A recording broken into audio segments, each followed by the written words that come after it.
Har du noen gang følt at du lever et liv fullt av ting, men tomt for mening?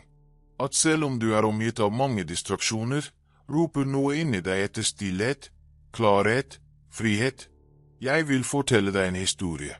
En historie om forandring, inspirert av tidløs visdom og enkelheten i Norges noeiske landskap, hvor minimalisme og selvinnsikt ikke bare er ideer, men livsstiler. Møt Anders, en mann som etter mange år med å jage suksess og samle eiendeler, innså at alt han virkelig ønsket var skjult under overfloden. Det var da han bestemte seg for å endre, stoppe opp, se innover og omfavne enkelheten. Dette valget frigjorde ham fra angst, koble ham til seg selv og det som virkelig betyr noe. Og nettopp denne reisen skal vi utforske i dag. I denne videoen skal vi avdekke kraftfulle sitater som brukes i Norge, som taler direkte til vår rastløse sjel. Sitater som ikke bare er vakre ord, men virkelige praktiske veivisere til å bruke i ditt daglige liv, steg for steg. Du vil oppdage hvordan små endringer i sinnet og omgivelsene dine kan skape dype transformasjoner i livet ditt. Før vi fortsetter, abonner på kanalen nå og trykk på bjellen for å ikke gå glipp av noen del av denne serien som vil forandre måten du tenker, føler og lever på. Og ikke glem, ekte forandring begynner med det første steget, og jeg er her for å gå veien sammen med deg. Nå, ta et dypt pust og bli med meg på denne reisen mot et lettere, mer bevisst og meningsfylt liv. La oss sammen oppdage hvordan mindre kan være mye mer. Sitater om selvinnsikt og minimalisme, del 1. Enkelhet er den høyeste grad av raffinement. Og Leonardo da Vinci. Det var januar, og stillheten fra snøen dekket vinduene av tre i et lite hus utenfor Bergen, Norge. Der bodde Anders, en tidligere leder som, etter 20 år med å jage mål, bestemte seg for å stoppe. Bare stoppe. Han så på verden gjennom vinduet. Ingenting manglet. Ikke luksus, ikke steg, ikke hastverk. Det var da han forsto, livet handler ikke om å ha mer, men om å være mer. Dette er essensen i minimalisme. Og det er derfor vi begynner med dette sitatet som, selv etter flere hundre år, fortsatt er en veiviser for den moderne tid. Hvordan bruke dette i praksis? Steg 1. Vurder hva som opptar ditt mentale og fysiske rom. Hvor mange faner har du åpnet i nettleseren akkurat nå? Hvor mange apper varsler deg hele tiden? Hvor mange klær har du som du ikke bruker, men fortsatt beholder? Minimalisme handler ikke om å leve med lite. Det handler om å leve med det essensielle, det som gir mening. Når du ser rundt deg og føler angst, er det kanskje ikke mangel. Det kan være overflod. Praktisk øvelse. Ta frem papir og penn. Svar på disse spørsmålene. Hva stjeler min indre ro? Er dette essensielt for mitt liv, eller bare en vane? Hvordan ville min hverdag vært med færre distraksjoner og mer klarhet? Denne enkle øvelsen er en port til selvinnsikt. Du begynner å se ditt eget kaos, og det er frigjørende. Sitater del 2. Du har allerede det du trenger for å være lykkelig. Er Joshua Becker. Joshua er en av de mest leste minimalistforfatterne i Norge, spesielt blant unge voksne og de som søker emosjonell balanse. Hans setning er en kraftfull påminnelse om at det ikke er morgendagens kjøp som fyller dagens tomhet.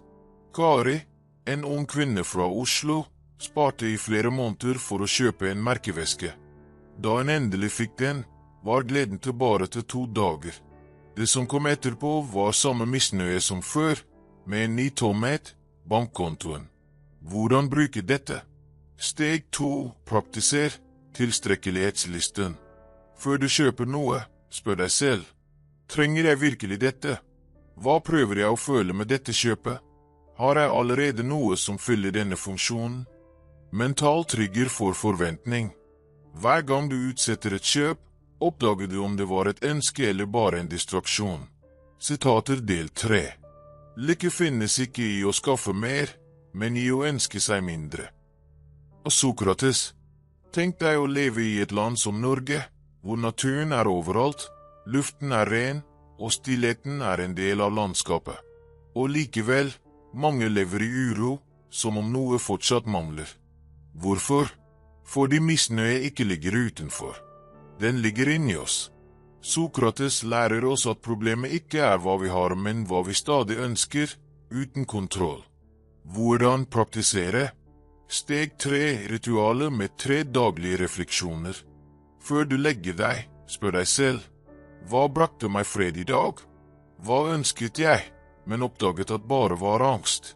Hva kan jeg være takknemlig for akkurat nå, uten å endre noe?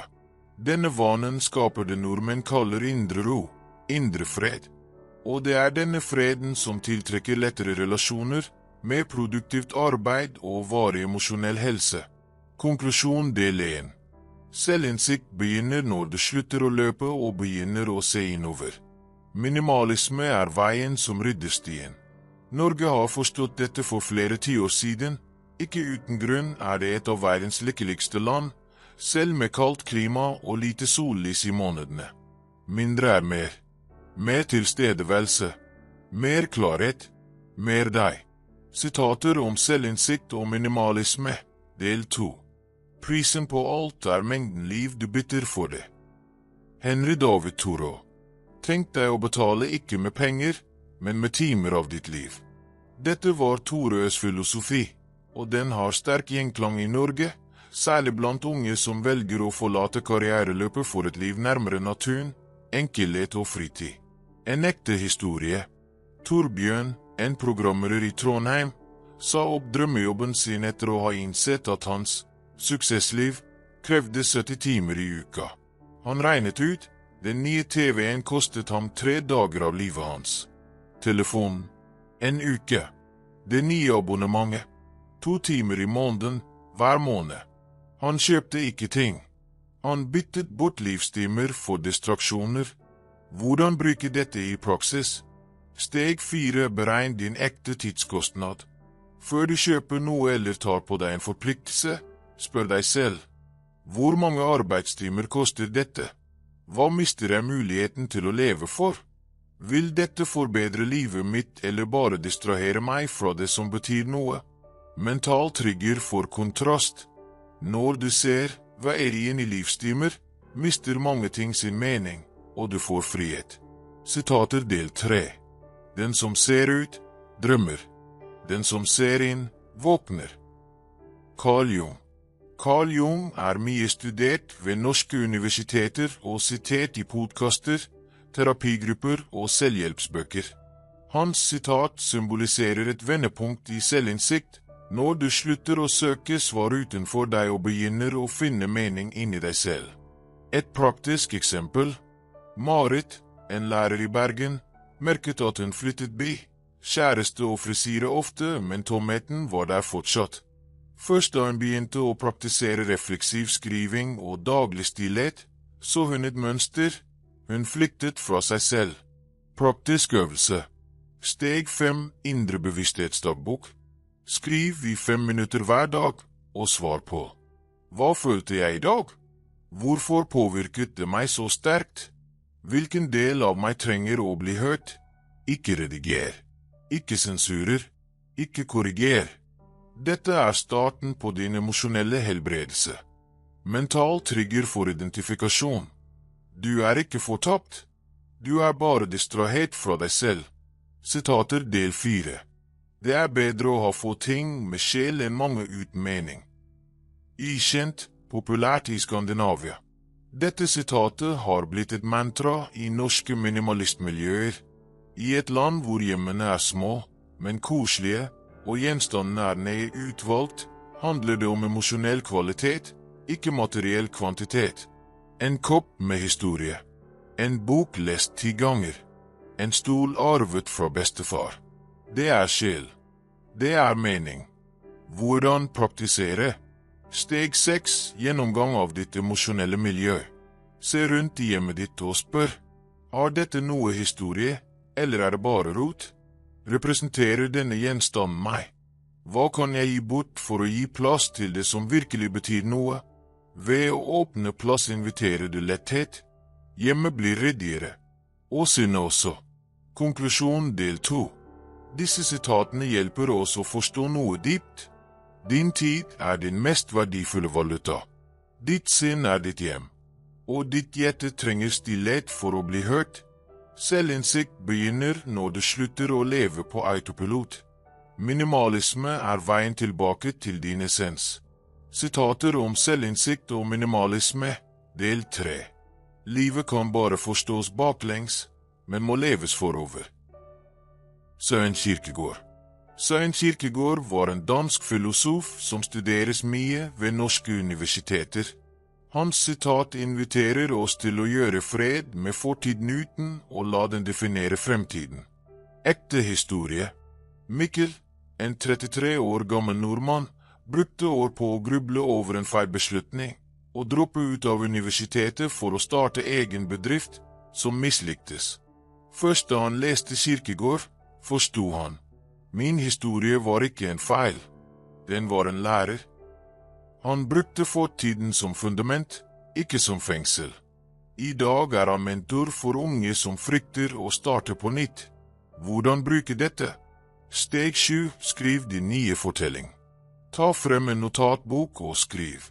Hvilken feil bærer jeg fortsatt som en byrde? Hva lærte jeg av den? Hvilken ny historie kan jeg fortelle om det? Eksempler på omforming. Jeg feilet i kjærlighet. Jeg oppdaget hva jeg ikke lenger aksepterer i et forhold. Jeg kastet bort tid på det firmaet. Jeg lærte hva jeg aldri vil ha som rutine igjen. Du er ikke det du har opplevd. Du er det du velger å gjøre med det. Sitater del 4. Å si ja til andre når du egentlig vil si nei til deg selv, er begynnelsen på å miste deg selv. Et gjennomgående tema i moderne stoisisme og norsk terapi. I en kultur som verdsetter fellesskap, kan det å si nei føles vanskelig eller uhøflig. Men sannheten er at autentisitet er en akt av respekt, både for deg selv og for andre. En norsk terapeut forteller, Kristin, som jobber i Stavanger, har laget en enkel øvelse med sine klienter. Legg hånden på brystet og si, jeg er for viktig til å forråde meg selv. Dette ble gjentatt i hver behandling og var det som forandret mest. Praktisk steg. Steg 8. Teknikken indre ja. Før du sier ja til en forespørsel, spør deg selv, vil jeg virkelig dette? Hvis jeg sier ja, hva sier jeg nei til meg selv? Handler jeg ut av frykt, skyld eller ekte tilknytning? Hvis ja til andre betyr nei til deg, ta et dypt pust og si høflig. Takk, men jeg kan dessverre ikke påta meg det akkurat nå. Verden respekterer med de som først respekterer seg selv. Sitater del 5. Ekte frihet er å ha mot til å være den du er. Anonym, veldig brukt i skandinaviske terapeutiske kretser. Norge setter stor pris på konseptet stille autentisitet. Det handler ikke om å rope ut hvem du er, men å leve i samsvar med din essens, selv når ingen applauderer. En kort, inspirerende historie. I Tromsø bestemte en 62 år gammel kvinne seg for å lære å spille fiolin. Hun hadde alltid ønsket det, men det var aldri riktig tidspunkt. Nå spiller hun for naboene en gang i uka, alene, uten press, og sier, endelig lever jeg livet den 12 år gamle jenta drømte om. Hvordan praktisere? Steg 9. Listen over tillatelser. Svar på. Hva har jeg alltid ønsket å gjøre, men tenkt at det var for sent? Hvem sa jeg burde være, og hvem er jeg egentlig? Hva ville jeg gjort om ingen så på? Tillat deg selv å ta det første steget, selv om det føles lite. Mental trigger for frihet. Din identitet ligger ikke i hvem du prøver å behage. Den ligger i hva du gjør når du føler deg fri til å være deg. Konklusjon del 3. Fortiden er ikke din dom, den er din lærdom. Å si nei er en handling av egenkjærlighet. Å leve autentisk er den største gaven du kan gi deg selv. Selvinnsikt krever ingen store endringer. Det begynner med små mot. Sitater om selvinnsikt og minimalisme, del 4. Midt i bevegelsen og kaoset, hold deg rolig og i fred. Buddha.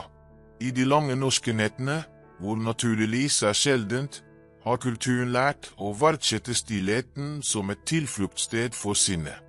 Dette sitatet fra Buddha resonerer med den skandinaviske jakten på balanse, og konseptet indre ro, indre fred, dyrkes med respekt. En ekte historie.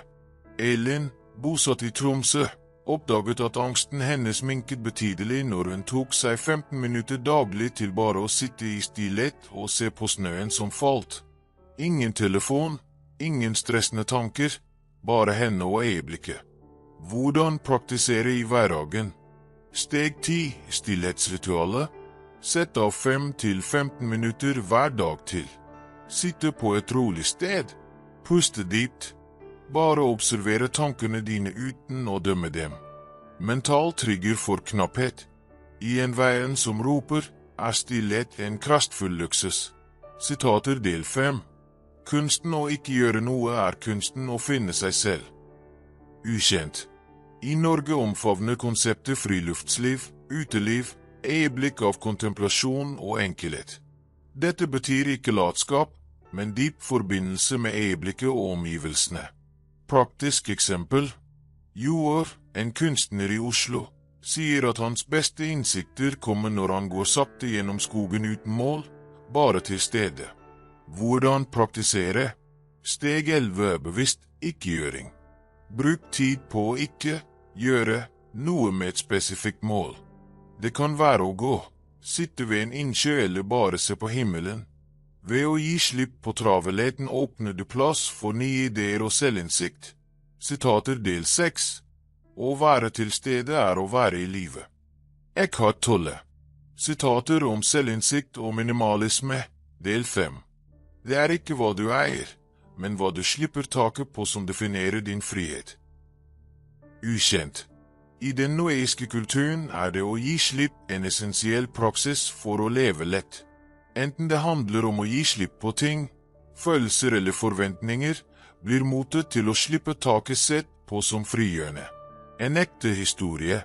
Liv, en terapeut i Oslo, forteller at etter farens død beholdt hun mange familieting av plikt. Først da hun aksepterte å gi slipp på det materielle, følte hun at hun virkelig hedret hans minne ved å leve uten byrde. Hvordan praktisere? Steg 13 i utfordringen med å gi slipp. Velg en ting, vane eller tanke du føler holder deg fast. Spør deg selv, hva ville jeg vinne hvis jeg slapp taket i dette? Prøv å gi slipp, selv om det er gradvis. Mental trigger for nysgjerrighet. Det som virker som et tomrom, kan være plass til noe bedre. Sitater del 6. Mot er ikke fravær av frykt, men beslutningen om at noe er viktigere enn frykten. Ambrose Redmoen. Mot er sentralt i selvinnsikt. I Norge, kjent for sitt sterke folk i møte med ekstreme forhold, får dette sitatet en spesiell tyngde. Hvordan praktisere? Steg 14, motets liste. Identifisere en frykt som lammer deg. Lag en liste over fordeler ved å overvinne denne frykten. Ta et lite skritt i dag for å møte den. Mental trigger for handling. Hvert steg, uansett hvor lite, bygger din frihet. Sitater del 7. Velg klokt hva som fortjener din tid og energi. Ukjent. Dette sitatet inviterer til visdom i valg, som er essensielt i både emosjonell og fysisk minimalisme. Hvordan praktisere? Steg 15, energifilteret. Observer dine aktiviteter, relasjoner og forpliktelser. Spør, nærer dette meg, eller taper det meg? Begynn å redusere det som ikke tilfører verdi. Det du velger i dag, bestemmer din morgendag. Midt i blinken konklusjon del 5. Å gi slipp åpner plass for det nye. Mot forvandler frykt til frihet. Å vite hva du skal velge er nøkkelen til et lett og meningsfylt liv. Minimalisme og selvinnsikt går hånd i hånd på veien mot et liv med mening og formål. Hvis du likte dette innholdet og vil fortsette reisen med selvinnsikt og minimalisme, ikke glem å abonnere på kanalen nå. Klikk på klokken for å aktivere varsler og få alle neste deler først. Og her på skjermen kan du klikke på kortene for å se relaterte videoer som går dypere inn i dette temaet.